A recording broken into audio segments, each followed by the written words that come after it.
Do you want to start playing golf? Don't want to spend a lot of money on golf clubs? Or you don't even know what each type of golf club does? This is the video for you. Stay tuned.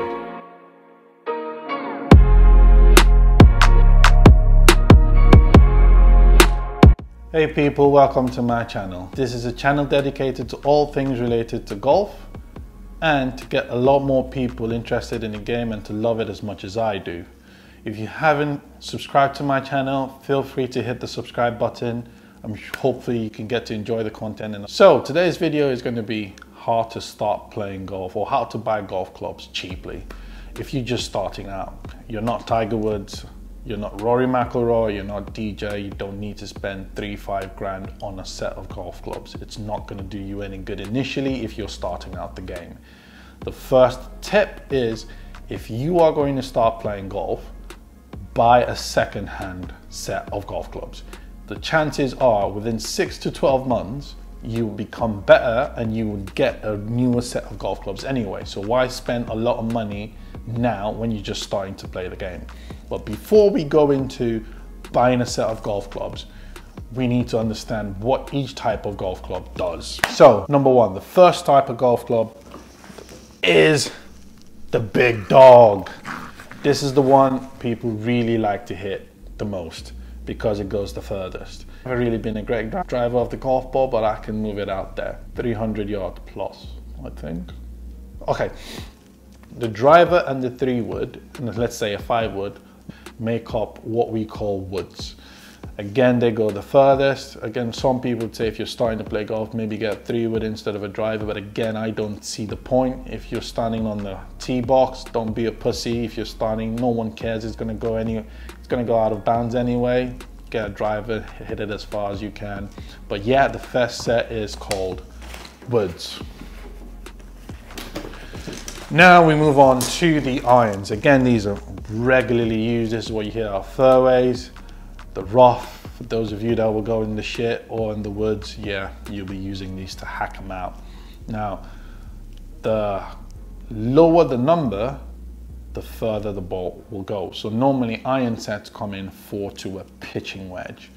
My 4-iron goes about 220, 230 yards. They're really good. They give you a lot more control if your driver isn't working or your 3-wood isn't working. You can easily get your irons off the tee and you can be in play. So the higher you go in the iron sets, let's say if you go to a 5-iron, it has a higher loft than a 4-iron. So it will not go as far as a 4-iron. The 4-iron will have a lower trajectory, lower loft, hence it will go further. So as you go higher through the set, let's say a 6-iron, it will also have a higher loft than a 5-iron and a 4-iron. It will not go as far as a 5-iron and a 4-iron, and you use the same logic as you go down through your set of clubs. Now, a pitching wedge is the wedges are they're very highly lofted clubs. They can help you for chipping and putting around the greens. They're really, really useful. Unfortunately, I don't have a pitching wedge in my Callaway Apex Pro set, which I'm going to be replacing. I'm replacing them with a TaylorMade P7MBs, but I don't have a pitching wedge in this set to show you because my pitching wedge got stolen. Shame on you to steal that club. I hope you get nothing but double bogeys and go out of bounds with them, mate.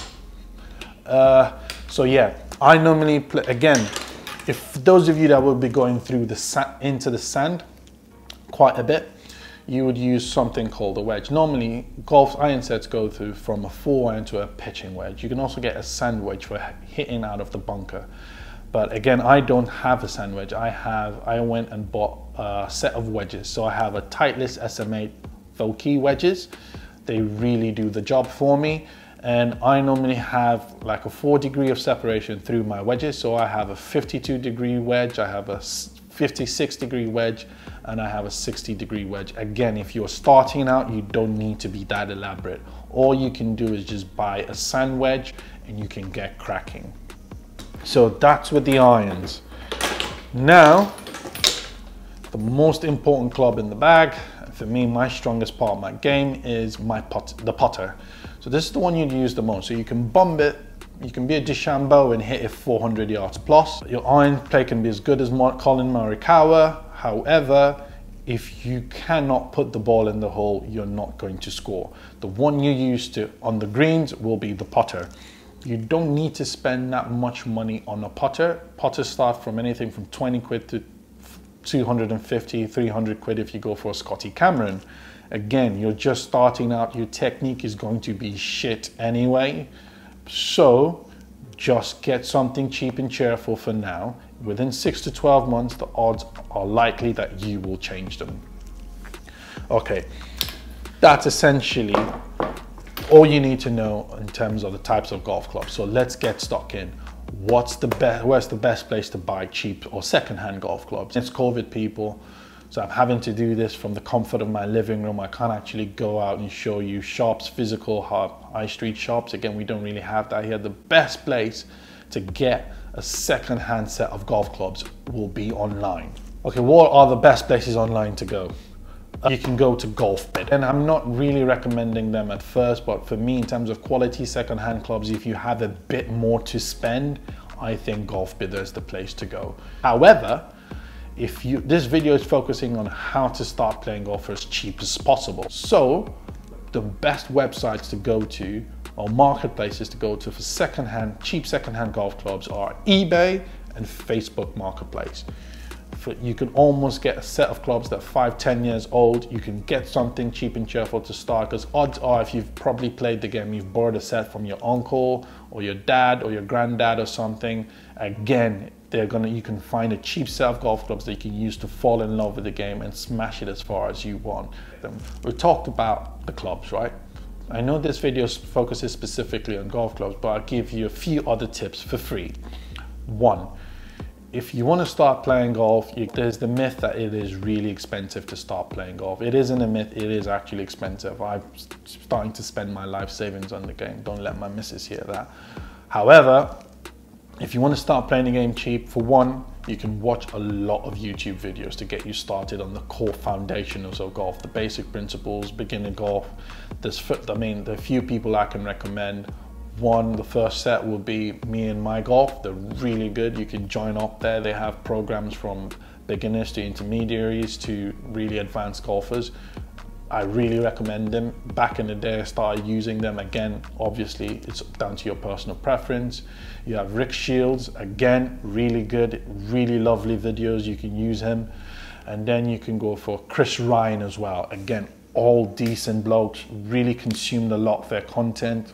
It helped me out from a basic perspective in terms of just learning and falling in love with the basics of the game. And after you've consumed that knowledge, you've gone to a driving range. Again, it costs about anywhere between 8 to 12 quid for a bucket of golf balls. You have lots of driving ranges in the UK. You can go on there, hit a few golf balls, get feedback from yourselves. Then if you're still not satisfied, obviously you won't be satisfied, then you can go for a proper golf lesson. If you go to a local pro, it can cost you anything from 30 to 45 quid, or if you want to go a bit more advanced, you can spend 60 quid. I think those are really expensive initially starting out. Don't get me wrong, I think you should have lessons, but I also think that you want to fall in love with the game first. So watch the YouTube videos, really good content online from the guys I've recommended. This is the list again. Consume the content, go to a driving range and hit a few golf balls. Then once you know it's the game for you, then you can start to delve further and have one-on-one lessons in person. That's it. Now, golf balls, you don't need to buy brand new golf balls when starting out. I guarantee you, you'll be in the shit, which the shit is defined as the water, the woods, the bushes, places you can't find your golf balls. Yes, I frequent this shit regularly. I will deny this if pulled up in a court of law, because I'm quite a decent golfer. But yes, you starting out, don't buy brand new golf balls. You've bought the golf clubs, you've bought the balls, you've gone to the driving range, you want to experience what playing on a golf course is. Instead of going in the middle of the day, in the morning or the weekend when it's going to be expensive, look for twilight golf deals. they're normally half the price. And let's say in summer, you can tee off at 5 p.m. and for half the price of a full round, let's say 15 to 20 quid, you can have a full round of golf on a golf course. Okay, we've talked about eBay, we've talked about Facebook Marketplace, we've talked about what type of golf clubs to get.